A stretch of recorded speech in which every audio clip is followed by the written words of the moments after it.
Dr. Albert White is very passionate about his work. He is a chemist and works day and night at a private laboratory, researching about chemicals that could potentially cause mutations in animals and humans. But Albert's career at the laboratory was short-lived. After an accident that occurred during experimentation, Albert had intentionally been experimenting with highly toxic chemicals, in theory that he might discover something revolutionary in the world of science. And as an unfortunate consequence, the test subjects all suddenly died, and the mistake seemed to be Albert's. But getting fired from the laboratory didn't prevent him from following his passion. It only motivated him more. Fortunately, he had saved a large sum of money over the years and decided to take a few years off just to focus on his research. Living alone in a single-bedroom apartment, Albert managed to recreate his own laboratory at home and continued his study. But after about a year, to a small town upstate.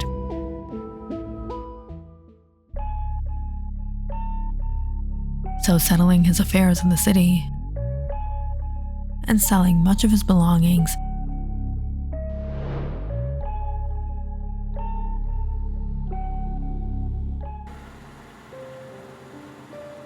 Albert was on his way to his new home. The house he rented was a single-story house with a basement and a backyard, which he was rather thrilled about. The extra space in the basement could be used for carrying out his experiments. Albert had always hated unnecessary interference of property owners, and he deliberately searched for a home whose owner would live elsewhere, preferably far away. Most of the neighbors here were old, retired, singles and couples. The crime rate in the area was very low, and there were rarely any theft or acts of violence taking place. That made Albert a little relaxed. But Albert's peace of mind was disturbed ever since he turned on the TV and tuned into the morning local news show. Breaking news! The police department has finally confirmed the identity of the kidnapper that had been out on the loose.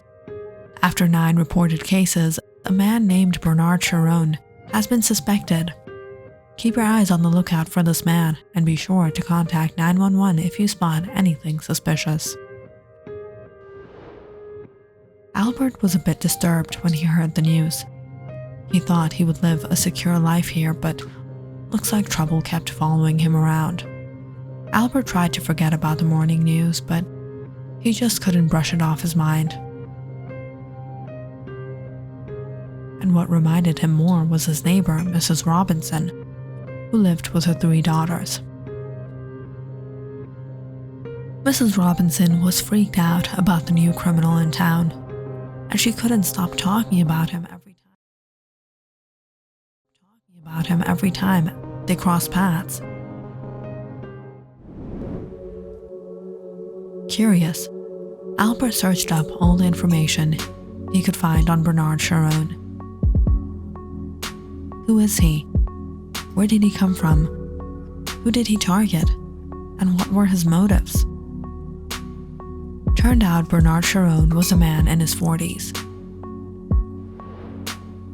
The police couldn't find information on the man anywhere in New York, which made them assume that he had recently moved here. The man was spotted in cafes and shops around the town, and the police have been on the hunt, day and night, trying to locate this man. So far, 9 women aged from 20 to 25 were abducted. They were all single and lived by themselves. One of the women had escaped, and with her help, the police were able to identify the culprit. Victim reported only catching a glimpse of the culprit's face as she was blindfolded and kept in the darkness. However, she had heard his voice and the cries of the other women that were being kept with her. She even said when she was first taken there were more women, but over time she didn't hear their voices anymore. They may have been killed. Albert was very intrigued by how this man operated, and although he wanted to find out more about him, he couldn't.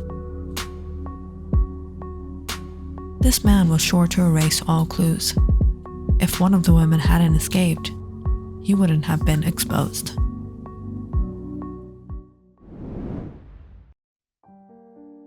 The next morning was awfully quiet. Albert was in his kitchen preparing breakfast. Whenever he cooked, he made a lot of food. It had been about a month that Albert had been living here, and he had quite a few interactions with Mrs. Robinson. Mrs. Robinson was extra careful when it came to sending her daughters out. Albert watched her drop them off every morning and bring them back from school every afternoon. The eldest daughter, Leslie, always whined about Mrs. Robinson's protectiveness, which was normal, since Leslie was about 18.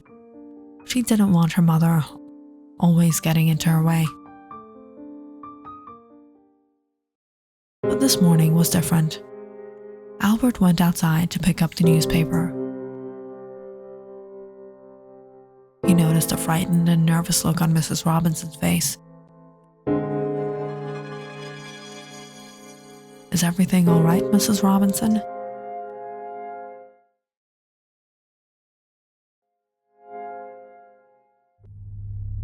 Mrs. Robinson broke down into tears. "He took her. That Bernard Sharon took her.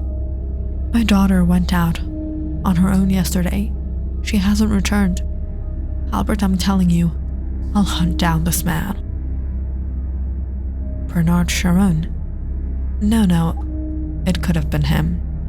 He only targets women above 20. I don't know, Albert. This man's been wanted for a long time. I'm sure it was him. My precious Leslie. Where could she have gone without telling me?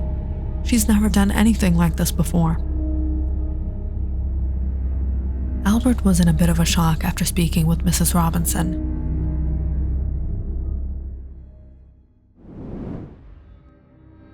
However, the uneasiness increased when Mrs. Robinson started to become delusional.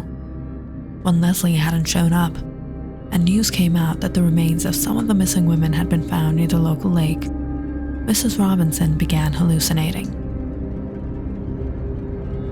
She repeatedly mentioned she heard Leslie calling her. Mr. Robinson was grieved about his missing daughter, but he tried to explain to his wife that everything would be fine. But Mrs. Robinson's condition worsened. She complained hearing her Leslie's cries whenever she was alone in the house. It had been a few weeks since Leslie had been missing. The Robinsons feared something terrible happened to their daughter. Mrs. Robinson exclaimed. Her daughter was trying to communicate with her. Sometimes, she thought she heard her say something. The Robinsons reached out to people who specialized in communicating to spirits, but they were of no help. Mrs. Robinson had become miserable. Her health began to deteriorate, and she had nearly given up on sleeping. Albert had become anxious himself, seeing his neighbor's state. He offered to help them out. Mr. Robinson invited Albert inside and asked him whether Albert heard the same noises his wife did.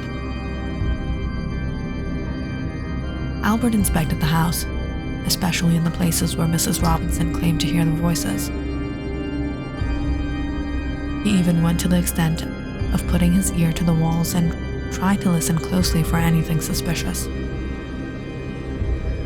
Albert had noticed the Robinsons had placed unusual things like feathers, candles, strange beads all over the house. When Albert inquired about it,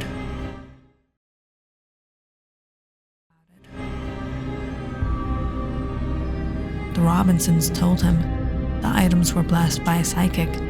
They would help them interact with their daughter's spirit.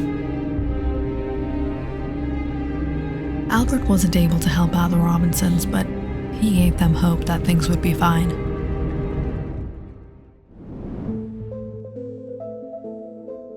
When he came back home, he cleaned up his house and went down to the basement to fix things up and continue his experimentations.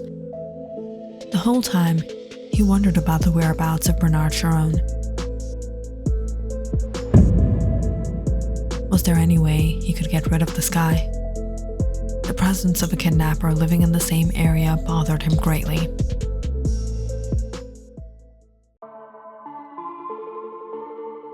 Albert soon received good news from the Robinsons. They told him they no longer heard the noises anymore, and Mrs. Robinson was recovering from her hallucinations. However, she was still greatly depressed about her daughter. But the whole time that Albert spoke to the Robinsons, they kept cursing Bernard Sharon. Bernard Sharon was this and that, and he deserved a horrible punishment. They said they had never seen a criminal so evil and wicked like that of Bernard.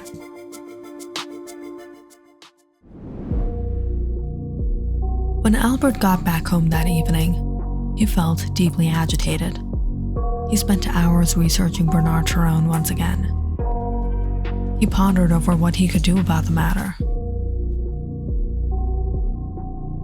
When it was about 10 at night, he went down to the basement to note down of his experiments and call it a day.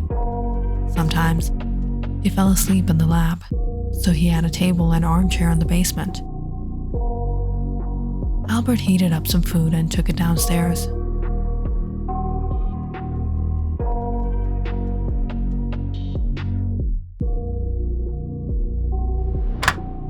He unlocked the highly secured basement door. Albert wasn't in a good mood. His head hurt from all the stress he had been dealing with these past months. It was starting to become unbearable. He put the food onto the table and started serving it onto a plate. Anger was making Albert's blood boil. Of course, he was working undercover, but he was enraged, and he didn't want to admit it, but he felt envious. He knew he was better at the job. He was an expert. But all the credit had been going to that amateur, Bernard Sharon. Bernard Sharon was an unprofessional. What kind of kidnapper was he? One of his captives escaped from his bounds? Albert slid the plate and pulled off the tie. "You have 10 minutes. Hurry up," he sternly said. "And yes, if I hear complaints about noises, there will be consequences this time. I could hear you from the other house." Leslie quietly ate the food.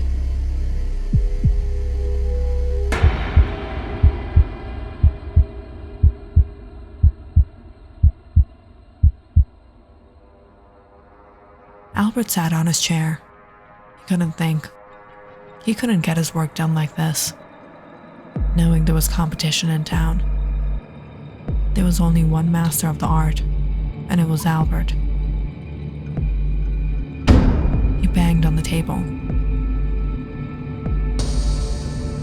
"I'll find you, Bernard Sharon."